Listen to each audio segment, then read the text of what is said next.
Unit 3 Cell Structure and Function. Biology is the study of living organisms. The detailed description of their form and appearance only brought their diversity.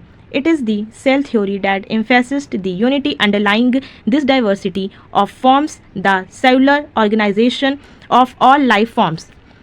A description of cell structure and cell growth by division is given in the chapter comprising this unit.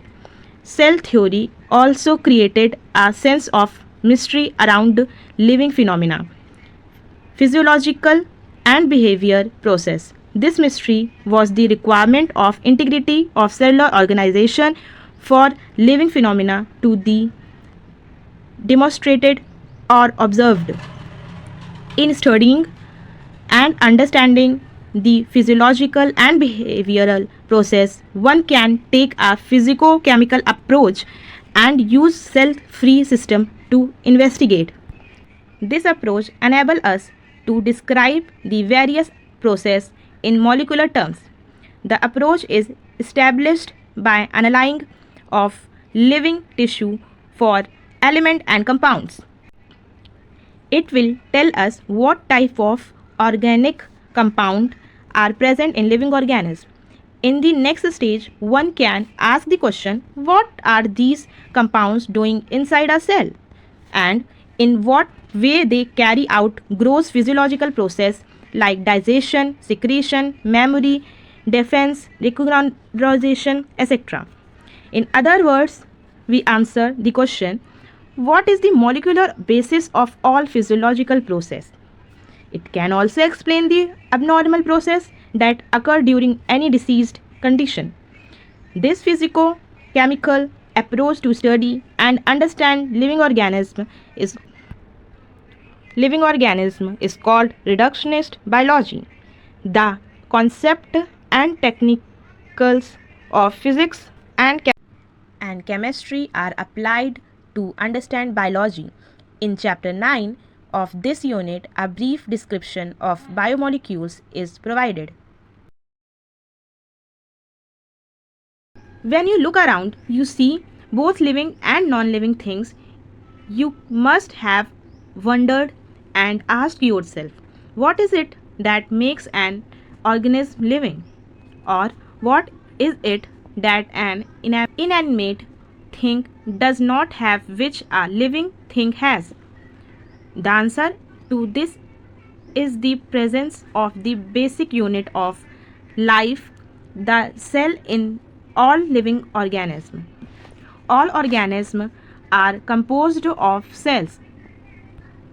Some are composed of single cell and are called unicellular organisms, while others like us composed of many cells are called multicellular organisms. What is cell? Unicellular organisms are capable of first, independent existence, and second, performing the essential function of life. Anything less than a complete structure of a cell does not ensure independent living. Hence, cells is the fundamental structure and functional unit of all living organisms. Antony von Leeuwenhoek first saw and described a live cell. Robert Brown later described the nucleus.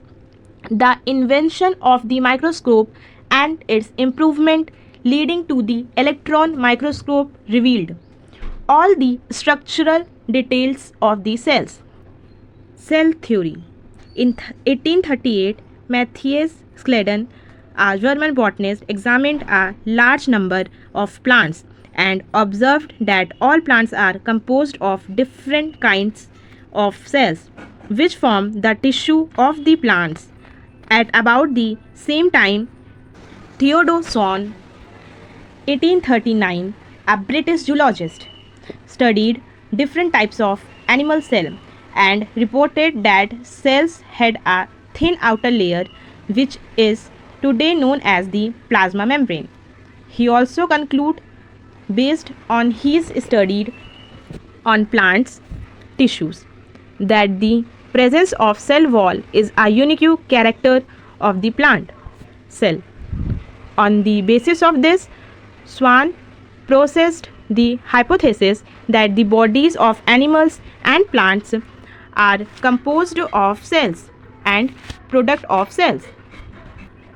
Scledden and Swan together formulated the cell theory. This theory, however, did not explain as to how new cells were formed. Rudolf Virchow, 1855, first explained that cell divide and new cells are formed from pre-existing cells. Omnicellular e-cellular. He modified the hypothesis of Scledden and Swan to give the cell theory a final shape.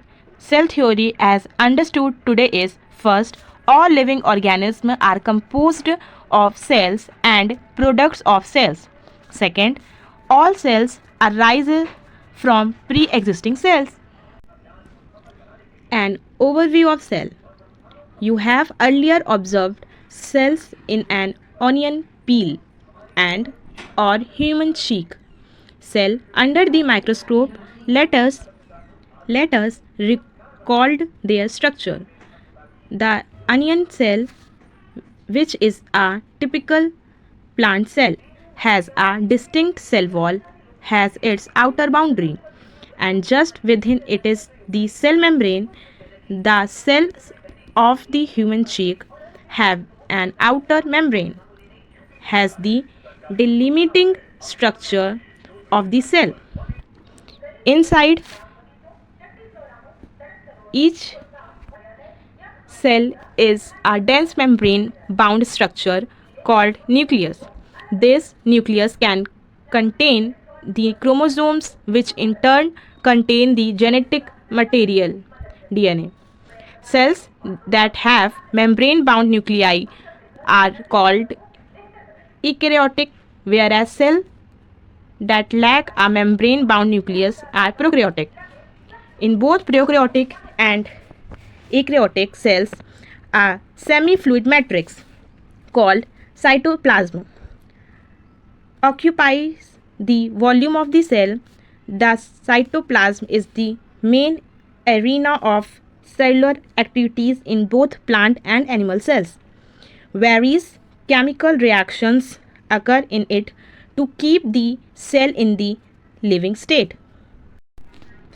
Besides the nucleus, the eukaryotic cells have other membrane bound distinct structure called organelles, like the endoplasmic reticulum, the Golgi complex, lysosome, mitochondria, microbodies, and vacuoles.